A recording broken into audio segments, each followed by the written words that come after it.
ఎరువుల డీలర్లు నిబంధన ఉల్లంఘిస్తే చట్టపరమైన చర్యలు తీసుకుంటామని కామారెడ్డి జిల్లా ఎల్లారెడ్డి సీఐ రవీంద్ర నాయక్ ఎల్లారెడ్డి మండల వ్యవసాయ శాఖ అధికారి నయీముద్దీన్లు స్పష్టం చేశారు. బుధవారం ఎల్లారెడ్డి పట్టణంలోని విత్తన ఎరువుల మందుల దుకాణాలను ఆకస్మిక తనిఖీ చేశారు. ఈ సందర్భంగా వారు మాట్లాడారు.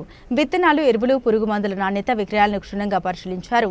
దుకాణాల యజమానులు ఖచ్చితంగా ఎరువుల లైసెన్స్ కలిగి ఉండాలని, ఎరువులు POS మిషన్ ద్వారానే విక్రయించాలని తెలిపారు. డీలర్లు ఎప్పటికప్పుడు వ్యవసాయ శాఖకు రిపోర్టులు అందజేయాలని, స్టాక్ రిజిస్టర్లు రోజువారీ అప్డేట్ చేయాలని ఆదేశించారు. రైతులకు నాణ్యమైన విత్తనాలు అందజేయాలని, విక్రయాల్లో డీలర్లు నిబంధన ఉల్లంఘిస్తే చట్టపరమైనటువంటి చర్యలు తీసుకుంటామని హెచ్చరించారు.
గౌరవ కలెక్టర్ గారు మరియు SP గారి ఆదేశానుసారం కామారెడ్డి జిల్లాలో ఈ ఫేక్ సీడ్స్ మీద అలాగే కల్తీ సీడ్ల మీద ఒక టాస్క్ ఫోర్స్ టీమ్ని ఏర్పాటు చేయడం జరిగింది.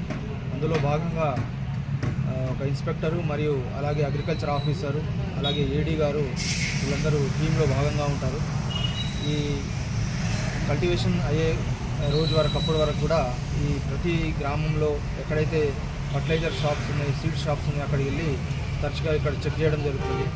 అంటే రైతులు ఎట్టి పరిస్థితుల్లో మోసపోకుండా మరియు వాళ్ళ కల్తీ సీడ్లు వాళ్ళకు అంటే వీళ్ళు అమ్మడం కానీ చేయకుండా ఉండడానికి కంట్రోల్ చేయడానికి ఈ గవర్నమెంట్ యొక్క స్టెప్ తీసుకున్నది. దీన్ని సమర్థవంతంగా SP గారు మరియు కలెక్టర్ గారి వాళ్ళ ఆదేశానుసారము దీన్ని వర్క్ కంటిన్యూ చేస్తున్నాము. ఇక ముందు కూడా అన్ని షాప్స్లలో కూడా ఖచ్చితంగా వస్తాము, వెరిఫై చేస్తాము.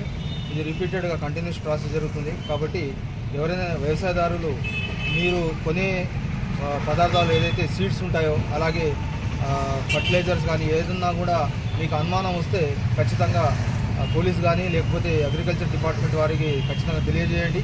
దాంతో మీరు మోసపోకుండా పంట కూడా దిగుబడి బాగా వచ్చేటట్టుగా మేము కృషి చేస్తాము. దీన్ని దృష్టిలో పెట్టుకొని అందరూ కూడా ఈ అవకాశాన్ని సద్వినియోగపరచుకోవాలని ఆశిస్తూ ధన్యవాదాలు.